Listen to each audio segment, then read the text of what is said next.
If you are pregnant, listen up because there is an upcoming live pregnancy workshop available to help you prepare your body and pelvic floor for birth and beyond. We discuss ways to reduce risk of perineal tears and episiotomy. We learn how to reduce risk of pelvic floor trauma and, importantly, ways to support a strong postnatal recovery. This free workshop called Birth Strong is physio-created and designed to help you feel more confident and empowered about your upcoming childbirth experience. Head to fitnessmama.com/pregnancy workshop and the link is in the show notes. Once more, that's www.fitnessmama.com/pregnancy workshop, all one word. Can't wait to see you there. If you are pregnant or you've recently had a baby, this podcast is for you. I am your host, Kath Bequee, a physiotherapist working in women's health and mum of 3. Inside my online program, Fitness Mama, I just love helping support women to care for their bodies during pregnancy, prepare their bodies for birth, and support their after-birth recovery, helping them feel confident and strong inside out during this important stage of their lives. In this podcast, join me each week as we dive into all things pregnancy care, childbirth, and postnatal recovery, helping you through every step of the journey. It is absolutely possible to feel amazing and confident in our bodies during this motherhood journey, and I want that for you. Come and say hi to me on Instagram @fitnessmama, and let's dive into today's episode.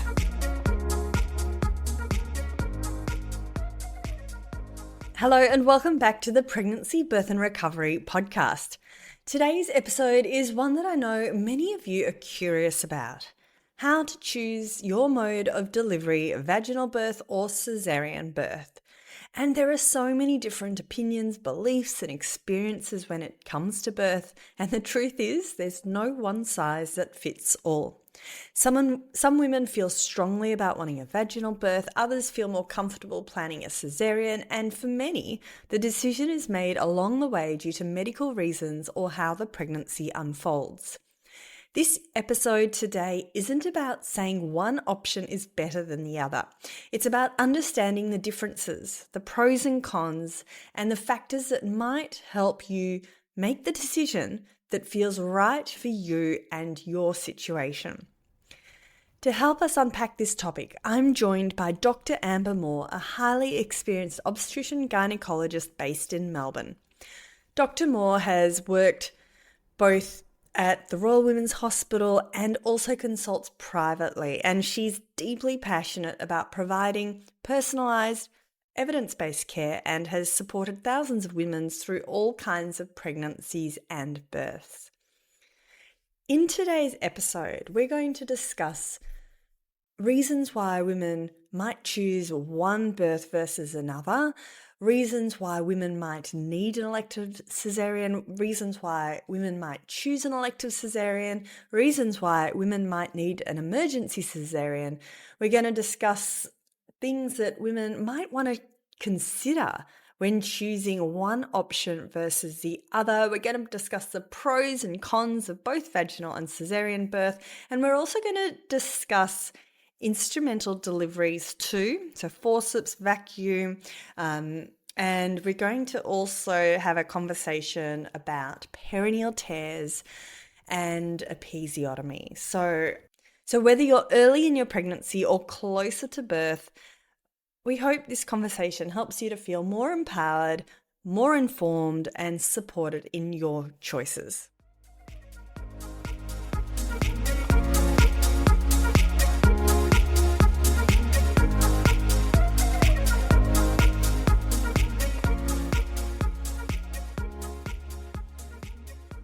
Amber, thank you so much for joining me on the Pregnancy, Birth and Recovery podcast, discussing all things like choosing mode of delivery. Great topic today, so thank you. Yeah, I'm absolutely delighted to be here. I really am. And I know how busy you are, and you're in between different, women giving birth. So I'm we might juggling need to hit things this pause, but morning. that's okay. Yeah. Um, Amazing. So let's dive straight into it. What are the main, because I know this is a really popular question and it's often at the forefront of women's minds, and I know there's not one size fits all, but in terms of when women had the opportunity to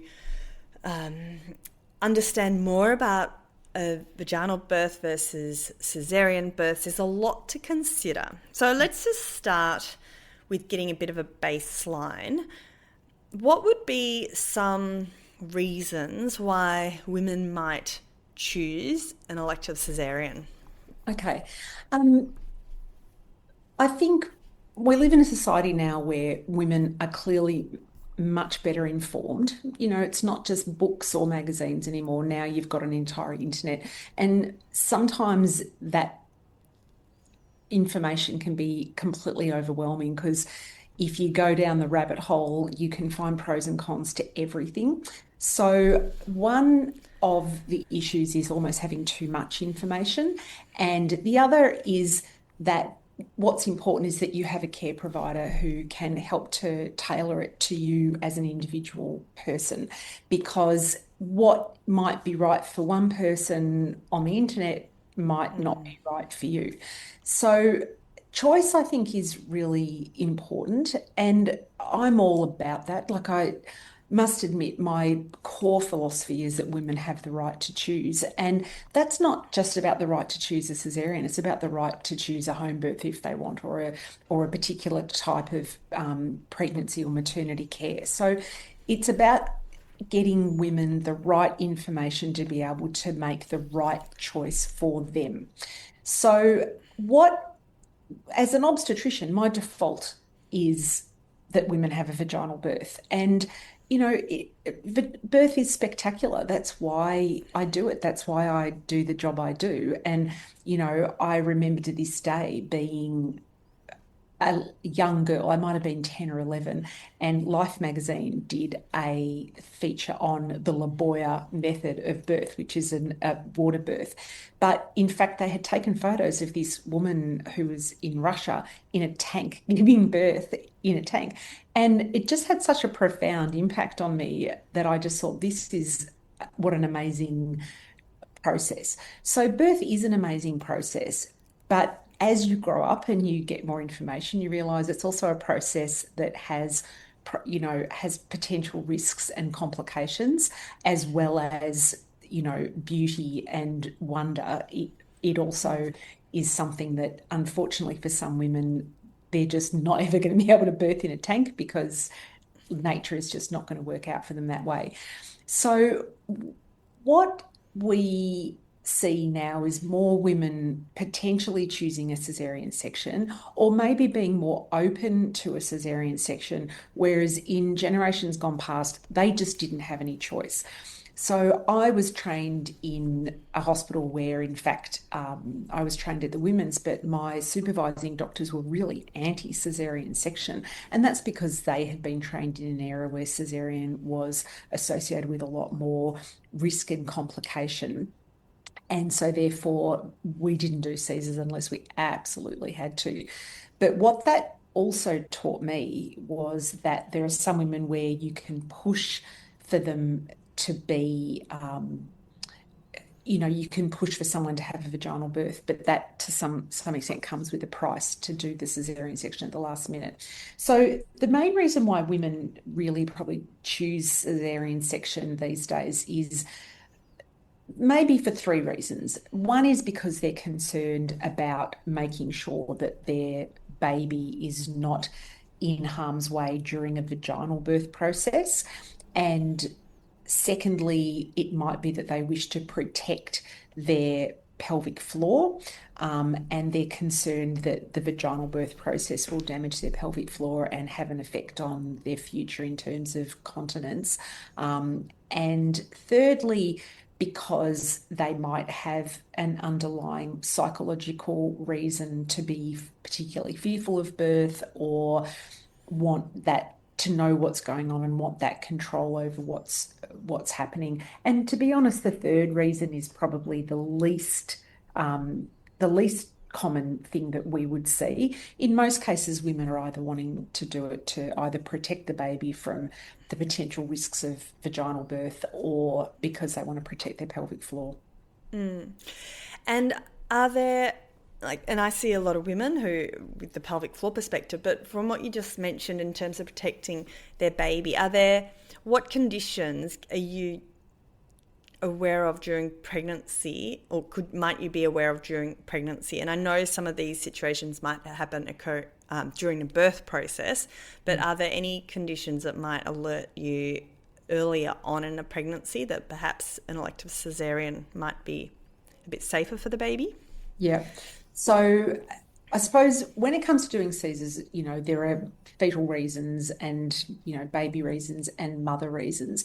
So from a baby perspective, it might be that a baby's at the extremes of size, so either really small, and that might concern us about the capacity of the baby to cope with what is a natural stress to babies during the birth process. So when you go through labour, babies are equipped with different physiological ways of coping with that stress of the intrauterine environment, especially once contractions occur, because every time there's a contraction, there's by nature a fall in the oxygen level, but babies are equipped to deal with that. So a normal healthy baby is well equipped to deal with that sort of ups and downs of oxygen supply during birth.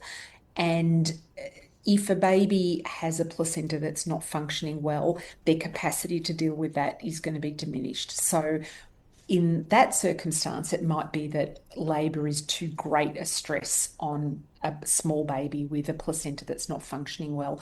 And there are certain conditions, for example, diabetes, particularly women who live with type 1 diabetes, but to some extent gestational diabetes can have some impact upon placental function, particularly if women go overdue. So there are certain medical conditions, including diabetes, high blood pressure, that might suggest that a baby's capacity to cope during the birth process is going to be compromised.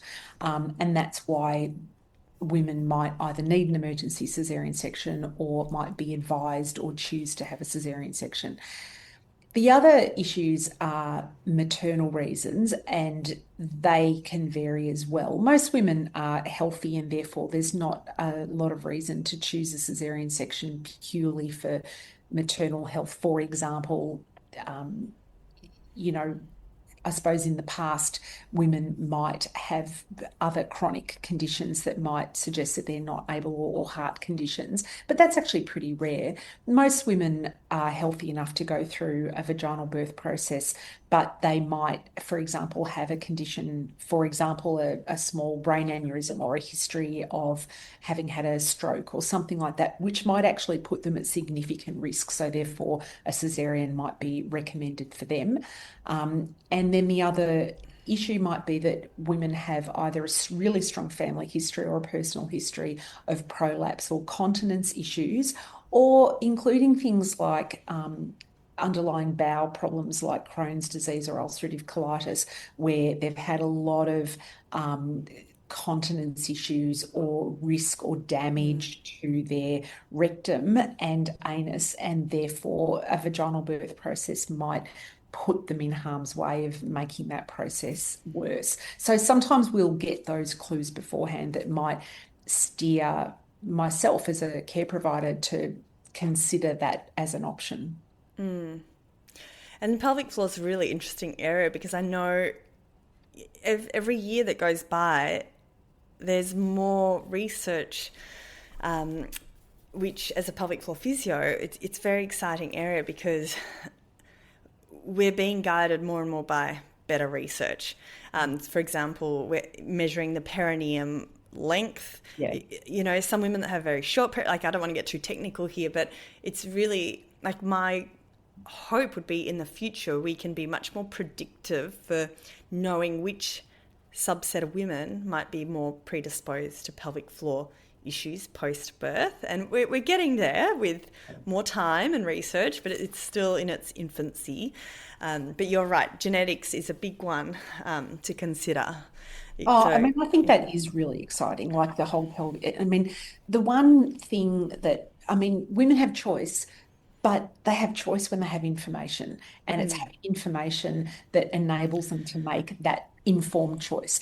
And I agree. I actually was contacted by a group who are young people wanting to innovate and develop sort of biomedical devices. And what they're looking at is a device that might be predictive in that space, which is really exciting. And so the best thing we can do is give women that information and in order for them to make that choice. And for example, who would have known that like just measuring perineal length, it seems bizarre. Everyone will have their mirrors and their little IKEA measuring tapes out now to measure their perineal length, but it actually matters. And that way we can stratify women according to risk so that we can better yeah. guide them and they can make better choices. Yeah. So, for example, one woman in their early 20s that has no genetic history, good pelvic floor functioning, good perineal length, they're like 6 foot, their husband's 5 foot. It's a very different situation to a 40-year-old woman who's got a genetic history of pelvic floor disorders, and perhaps they're 4 foot tall and their husband's 7 foot, or their partner is 7 foot tall. And so it's complicated, isn't it? Look, the one thing I've learned in obstetrics is to remain humble because honestly, you can make predictions that are woefully like out in terms of how a woman will give birth. And sometimes the women you think will have difficulties don't, and vice versa. I had one gorgeous patient who she literally is 6 foot tall with lovely childbearing hips, and she had this small baby and got stuck. And I couldn't believe it. I ended up having to do a cesarean. And afterwards she was saying, my whole life I thought these childbearing hips would be, at least I'd have straightforward births, and she didn't. But probably her pelvis is an unusual shape. So even though she's tall, because of the nature of her pelvic shape, that's probably why the baby didn't come down. But sometimes you don't know that until you actually go through that dynamic process of labor. But you're right, in a way, as an obstetrician with 25 plus years, almost 30 years experience, I would say what we would like to see is all of the information that we sort of gather through years of experience and seeing that dynamic process actually put it into a formal way so that we can, rather than just saying, look, I think you're better off to do this, or I would recommend you do that, to actually say, and these are the reasons why, and actually formalize it. And I think that would be very helpful to women to be able to have that information rather than just someone telling them what to do. Yeah, absolutely. So watch this space. Yeah. Okay. What else? I'd love. This is a big topic, and it's hard to sort of gauge what's the best question to ask straight off, because here we are talking about cesareans. We know there's risks and benefits. There's pros and cons of cesareans. There's pros and cons of having a vaginal birth. So and rather than going into perhaps the pros and cons of each birth, like each mode of delivery, what would be the main things you'd be recommending to someone who's perhaps sitting on the fence and they're not sure for them which way to go? Yeah. Look, the first question I ask women is how many children they want to have, and that will to some extent go with their age. If you're 39 years old having your first baby, chances are you're not going to have 6 kids. Now, it's not impossible, but chances are you're not going to have a big family. And equally, at 21, having your first baby, who can possibly say how many kids they might have? So family size is the really important thing. We know that less than 5% of Australian women have 4 or more children. So having 4 or more children is really the outlying number. But women who want to have 4 or more children, generally speaking, should be advised to have a vaginal birth. And the reason for that is simply that having a caesarean section, having 1 or 2 or even 3, is generally not associated with an increased significant risk in comparison to also the risks of vaginal birth. But having 4 or more Caesars is associated with an increased risk of what we call placental adhesive disorders. And that means that the placenta can, if it happens to land on the caesarean scar, can actually attach itself abnormally to the caesarean scar. And that can lead to bleeding or complications at the caesarean section that can put the woman at risk of heavy bleeding, hemorrhaging. The baby's fine, baby will come out, but after the baby's out, trying to get the placenta out can be fraught with difficulty, and then they can hemorrhage and potentially end up with even a hysterectomy or damage to the bladder. So even though that is about a 1 to 2% risk from your 4th Caesar onwards, it's a serious risk of great magnitude. So therefore, we would say, why put yourself at that risk if you're planning on having 4 or more children? So family size is really the first question I ask. And to some extent, age is a factor in that for the reasons I've just said. So that's one thing. Look, when it comes to this discussion about mode of delivery, I think, like a lot of things in obstetrics, it's a very binary kind of discussion. Should I do Caesar? Should I do vaginal? Should I have a cut? Should I have a tear? And it's almost like a sliding door moment where it's like, which door am I going to choose to go through? But the truth is, the biggest issue that, from my perspective as an obstetrician, guides the way I would recommend a woman go is not even about whether it's caesarean or vaginal. It's about, will a vaginal birth be safe? What degree of risk are you talking about to the baby and to the mother? Because the big elephant in the room that people never want to talk about because they don't think it'll happen to them is that they might need an assisted birth. And an assisted birth with forceps or a vacuum, of course, as obstetricians, our training, our aim, everything we do is based around, if we need to intervene to do a vacuum or a forceps, to do it as safely as possible. But simply by nature of the fact that sometimes women can go through a vaginal birth, get to full dilatation, push and push and push, and the baby won't come out after potentially hours of pushing, that's where obstetricians come in and say, oh, we need to help with vacuum or forceps, or indeed do a caesarean section. So when it comes to making a choice between whether you have a vaginal birth or a caesarean section, the real question is, what are the chances that you can have a successful vaginal birth without the need to intervene, particularly with regards to an assisted birth? And that's what people don't want to talk about. Yeah, absolutely. And from a pelvic floor perspective, and correct me if I'm wrong, but the vacuum birth, it's pretty, that's not so much the issue for long-term pelvic floor issues. It's more the forceps. It is, but what gets missed with all of this is that the question is, or I suppose people think forceps are the issue. Therefore, if we don't do forceps, then everything will be okay. Yeah. But that doesn't protect you either. It's not that you use forceps that's the issue. And believe me, forceps can be misused, and yes, they can be dangerous, but so can everything else in childbirth. The issue, and there's a lot of places that don't use forceps at all. It's not the actual use of the forceps, it's the fact that forceps are required. So as a general rule, a vacuum birth is performed generally if the baby's head is a bit lower in the pelvis or closer to birth.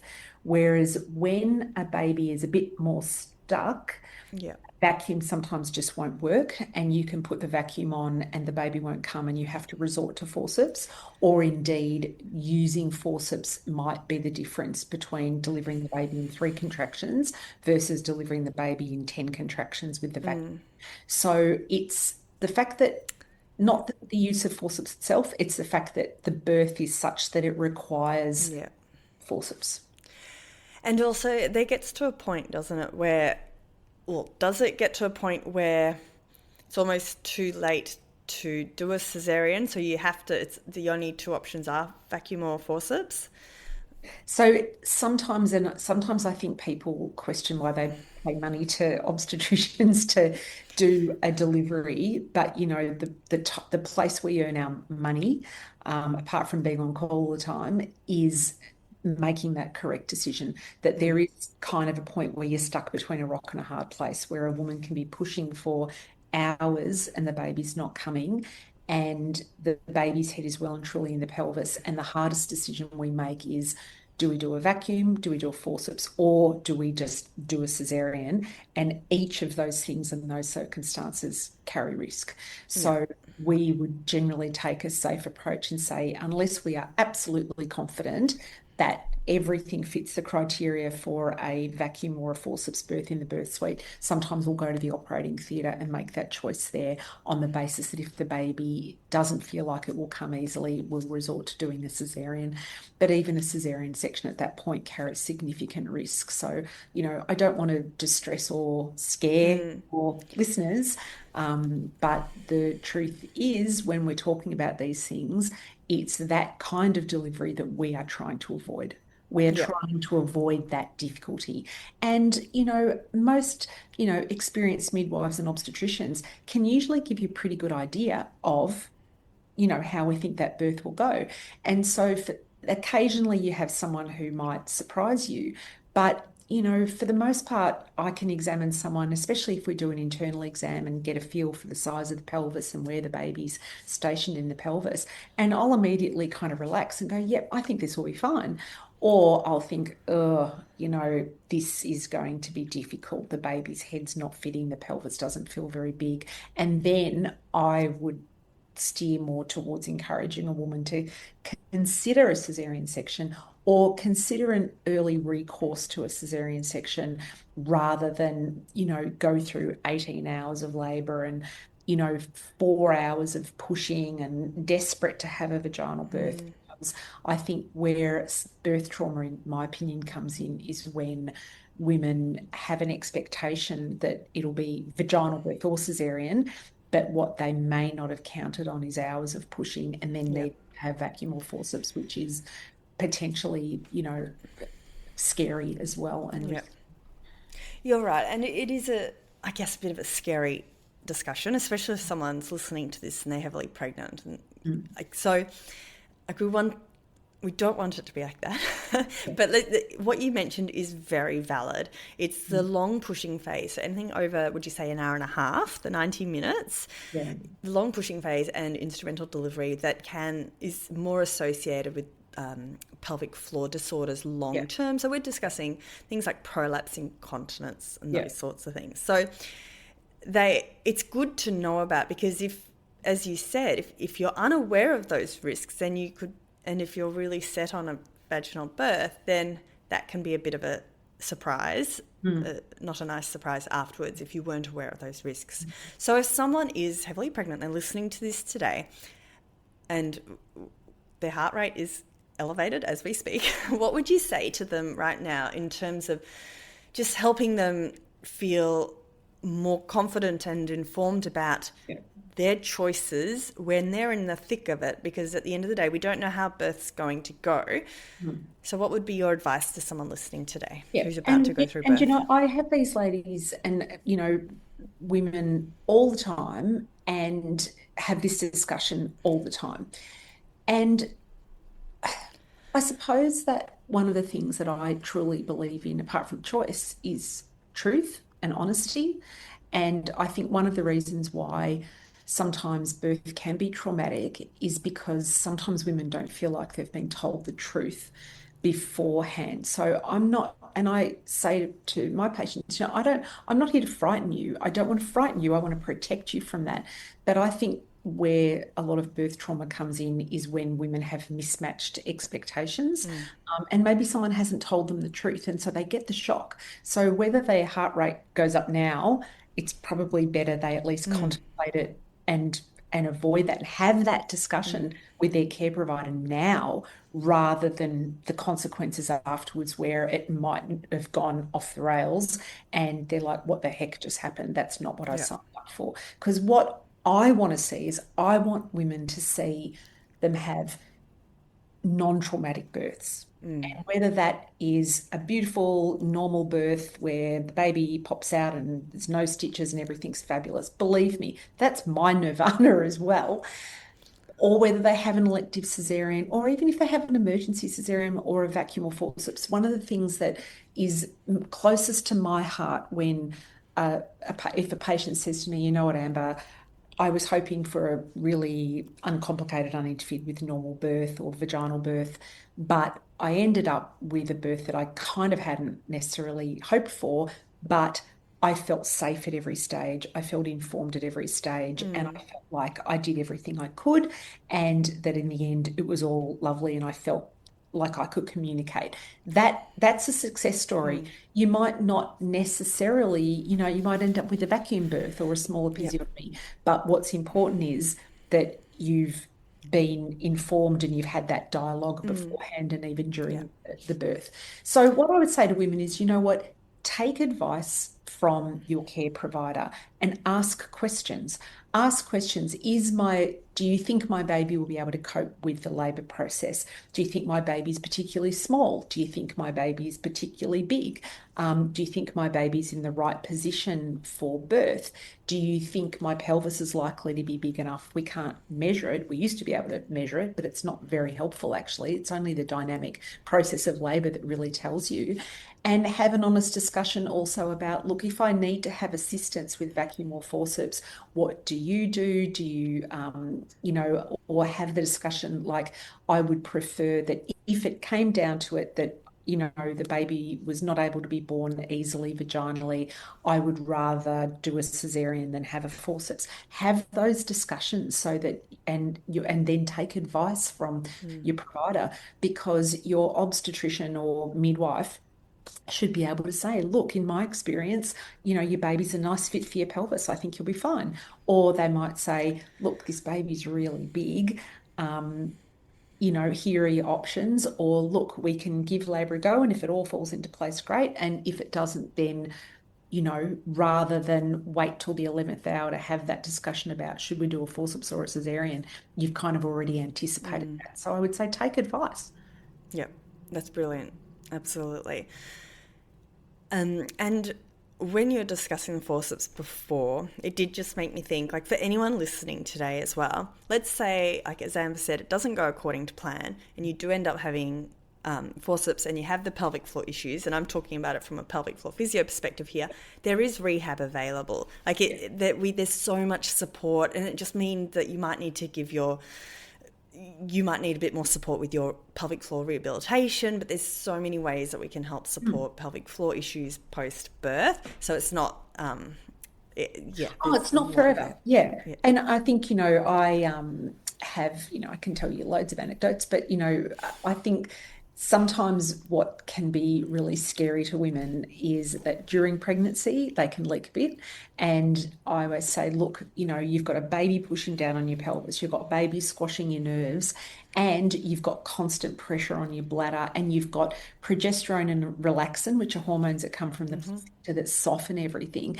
And so some degree of incontinence during pregnancy is normal, and it doesn't mean it's going to be like that forever. It's temporary.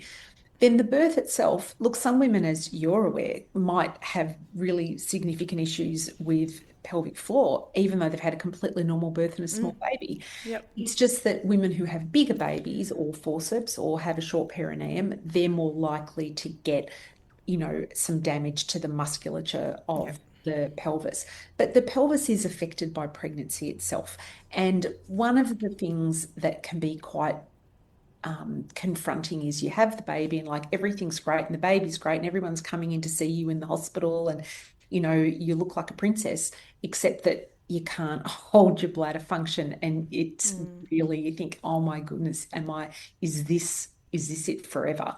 And I spend a lot of time trying to reassure women under those circumstances what happens in those first few days, in particular, but even over the first 6 to 8 weeks, Yeah. is not necessarily a sign of how things are Yeah. going to be. And to know that your body takes 9 months to grow and deliver this human, and therefore it takes more than a few days to recover. You don't just bounce back. Yeah, And absolutely. it takes a while. And that even happens even if you have a cesarean section. You can still have Yeah. some pelvic floor issues. Yeah. Having a cesarean doesn't protect you from that either. It's just being Absolutely. pregnant that, is a bit unkind to women's bodies. Um, so you do recover. And as you say, with, appropriate intervention early, whether Yeah. it's, pelvic floor physio, whether you're using a device to get that biofeedback, whether you need to have a Yeah. pessary, if there's a degree of prolapse, it's very temporary. And then with appropriate intervention, which is totally, in your Yeah. world, it's Yeah. you get better, Yep. improve. Absolutely. The goal is for whoever it is that comes and sees me, for them to get back to doing whatever they want to. Yeah, they might Absolutely. need a bit of extra support to get there, and what you said was exactly right. It was only just the other day, it's very common. I had a woman with 3 cesareans and she was having continence issues, and she was really surprised, like, because there is this misconception that cesareans are protective of pelvic floor, and they are protective a little bit in the early stage postpartum, but the reality is the closer we get to menopause, we're all in the same boat together, and it's the pregnancies that have had caused the issues with our pelvic floor. Exactly. Yeah, So so if you're a Hollywood star and you can afford a gestational carrier, you know what? You're going to have a bit of an effect on your pelvic floor. So yeah, not that I recommend a gestational carrier, but it's that, but then you but lose that's all that beauty that's attached to the exactly. pregnancy. So Oh, yeah, all yeah, of that. yeah, absolutely. Amazing. Thank you, Amber. Is there anything we haven't touched on that you think is really important for women to be aware of before we wrap up? Um, no, we haven't really talked about sort of episiotomy or Oh tearing, no. stuff like that. Oh But that's look, once again, you take advice. The idea is that you want to minimize any damage to women, and you want to and look, birth is a complete art form. It really yeah. is. Like to deliver a baby gently. I think some of my colleagues probably maybe could learn to slow down a little bit and deliver that baby really slowly and Yeah. just allow the pelvic tissues to just, Yeah. accommodate. And that's both the muscles and the skin and everything. Um, mm, If you do have 5 minutes to spare, it would be good to touch on the perineal tears, because I had someone recently touch base with me, not a patient, on social media, and she was saying how, like, she was really upset with how her birth had transpired, and had a bit of a chat, and turns out she had a 2nd-degree perineal tear, but there were no issues pelvic floor wise months down the track. And I think sometimes, and correct me if I'm wrong, but there might be a bit of a misconception that all tears are equal, and a perineal tear is a perineal tear, whereas that's not the case. So we've got the 1st, 2nd, 3rd, 4th, and a few in between stages, and like the 1st and 2nd-degree perineal tears, they heal, like, statistically speaking, heal really well long term. And it's the 3rd and 4th-degree perineal tears that are a lot, what is it, 5%? Like, very small percentage chance of having a 3rd or 4th-degree perineal tears, would you say? I reckon it's about 6% across the state. I reckon that's high, personally. Yeah, okay, I yeah. think when you consider, 1 in 20, 1 in 25 women tear through their bottom, I think that's really high. And in some areas, it's even in some, it's all reported actually. The perinatal statistics database has all of that. So in some places, it can be as low as 2 or 3%. In other places, it can be above 15%. It really depends. And you do everything you can. I'm always shocked at the rate. I've had 3 3rd-degree tears in 20 years of private practice. Like, I have very few. But part of the reason for that is it's judicious use of episiotomy if need be, and birthing the baby's head really slowly, whether it's a vaginal birth by the mother pushing the baby out, or a vacuum, or a forceps. I'm constantly shocked by the level of perineal trauma, and I think that's personally, I think it's a really serious issue for women. And personally, I think it's pretty scandalous that sometimes some of those stats are so high when you consider the potential consequences. So I think it's something women need to talk about, but it's a bit like vacuum or forceps. And I know it's not a nice topic, but that's where the trauma comes in. And I think it's sometimes not until it happens to a woman that she thinks, hang on, why wasn't I told about this? I didn't realize this could happen. I may have made different choices had I known. And so what I think is really critical as an obstetrician, I've become much more strong on this as I've got older, is you need to birth a baby really gently and really slowly, and that it includes a caesarean as well, but that's another matter. But vaginally, babies should be born really as slowly as possible to allow that skin. And I think it's really important that women have a discussion with the person who's going to be doing the delivery to say, tell me, what are your thresholds for making an episiotomy or not? And if you think I need one, will you do that? Will you make an episiotomy? It's a very controversial area because people have very strongly held beliefs about whether it's good or bad or otherwise. But in a sense, my personal opinion after all this time is, and I'm a mother of 4, I'm not judgmental about it. It's like, do what's right for me. Do what's right for me. If you think my skin is going to tear badly, then avoid the damage. It is controversial whether episiotomy avoids a 3rd-degree tear. Sometimes it cannot even help you avoid a 3rd-degree tear. But I think most women, that combination of a judicious decision to do an episiotomy and delivering the baby really slowly, as my stats will show, it makes an enormous difference. But an uncontrolled birth, and look, I follow social media, I see some births that even some of my colleagues put on social media, and I'm shocked at how fast those babies come out and how quickly they let the babies come out. And that has to cause trauma, has to. So I think it's a real skill. It's a real skill. What's your view on perineal massage? Oh, I think it's good. I think it's really good. But you have to do it so that it hurts. If it doesn't hurt, it's not working. So but what I'm really strong on is not just perineal massage, but keeping the skin really moist. So we know that my personal favorite is sweet almond oil. So a bit of sweet almond oil to soften that skin and keep it moist and supple.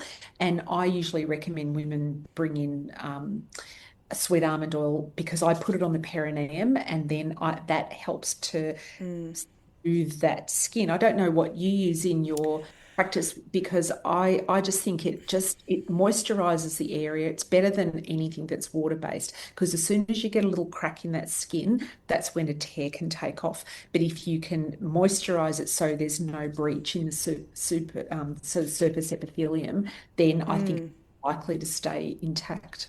Yeah, right. Interesting. The way I teach perineal massage, it's a little bit, I guess, potentially it's a little bit different. But we know that massage, you got the showing the sweet almond oil. We'll put a shot of that up on. There's no financial interest in that. No affiliate links. Almond oil. And even vegetable oil will do. Just bring in your interesting. Home. Yeah, because the way I think about it, look, research is becoming more and more favourable towards it's discussing how perineal massage can help to reduce the risk of 3rd and 4th degree perineal tears and episiotomy in first-time mums. So it's not as effective for 2nd and other parents, but it's only a couple of minutes twice a week. And so from that perspective, it's not, the way I teach it, it's not about the act of massaging it. It's about the act of, okay, as we're putting that muscle on stretch and feeling that discomfort, let go of the active muscle, pelvic floor muscle tension, so that you get that active release of the muscle rather than just working into a passive release. Does that make sense? Like if we had a bicep curl, instead of just, if we're holding our biceps halfway and we're trying to stretch on a activated biceps, you're not going to get the full length. Whereas Yeah. if we learn how to let go of that muscle tension, that's how you can have the best benefit with the perineal massage. So we're not just thinking, oh, that's tense, and you're tensing up against it, because then you're sort of trying to, push on a closed door sort of thing. Yeah. So and that's why that awareness of the pelvic floor during pregnancy can be really helpful for both birth, but then after birth recovery too. When it's weakened, it's hard to know if you're lifting or relaxing if it's already weakened post birth. Whereas if you get that awareness of, because it's an internal muscle to the body, we can't just know by looking at it. Are we zipped up all the time and we're a bit stressed and anxious, and you're having a lot of issues letting go of that muscle tension? Yeah. So part of when I'm working with women during pregnancy, it's helping them have this great awareness of where their pelvic floor muscle tension's at. And I think that's then when we introduce perineal massage, they can really like let it go and help that birth canal open up for the baby. So for me, it's a bit of a brain muscle connection rather than just the passive massage. Completely. Yeah. And you know what? I think one of all power to you and all of your colleagues who do pelvic floor work, because I think the biggest revolution in women's health, probably especially in the last 10 years, is that consciousness about pelvic floor.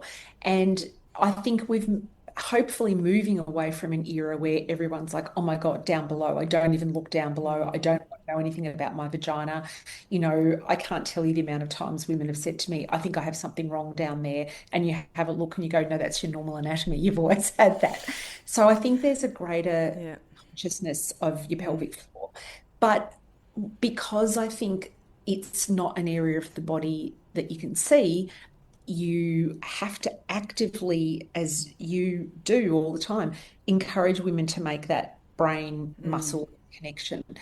And that is so critical. And I think probably now I'm thinking about it, when I say you have to deliver a baby's head really slowly, really what I'm probably suggesting or allowing is, okay, now relax, let it happen, let those muscles relax. So as you say, that's probably a lot about not just the skin, it's about a woman then relaxing and letting the muscles relax. And that's where, I suppose that the trust in the person that is delivering the baby. And look, one of the most beautiful things that happens to me that honestly gets me out of bed every day is when women are at that point where the baby's head has been born, that connection between me and her. And it's like, do as I guide you, I'm going to guide you, do this, relax, push, relax, breathe, all of those little signs. Yeah. It's a real connection between the person doing the delivery and the mother. And having that trust relationship means that I can guide her through to, be able to relax and relax those muscles. But if women also are pre-prepared with pelvic floor physio, so they also are very self-aware of their own body and their pelvic floor, it makes life even easier, because they're aware of their body, they're aware of what they're doing and how it affects, and then you can guide them through that. It's actually that's the moment that's actually really beautiful. Yeah, absolutely.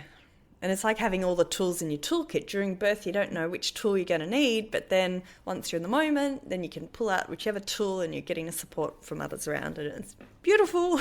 Absolutely. And that's Yeah. about the preparation. I mean, we probably don't have time to go into it now, but, like some of the things that I say to women, like if it's like, okay, you're going to be fine for a vaginal birth, we're definitely all good for that. And there's a few tips that I give them about what they should do to help maximize the chance that they'll have a safe and successful, vaginal birth that is uncomplicated. And that's what it's all about. It's about avoiding those complications so that there's yeah, there's no trauma afterwards, because like, well, we predicted it, we avoided it, all good.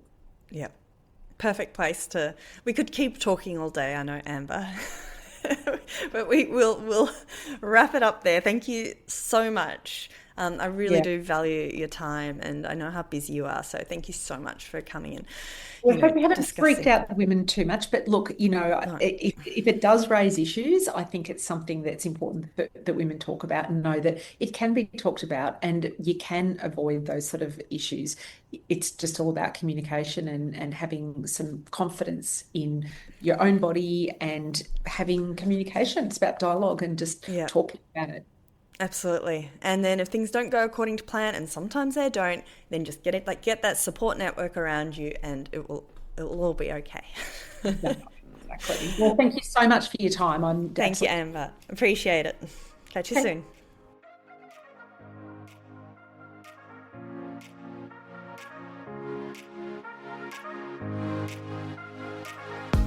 Thanks for listening to the Fitness Mama podcast, brought to you by the Fitness Mama freebies found at www.fitnessmama.com/free.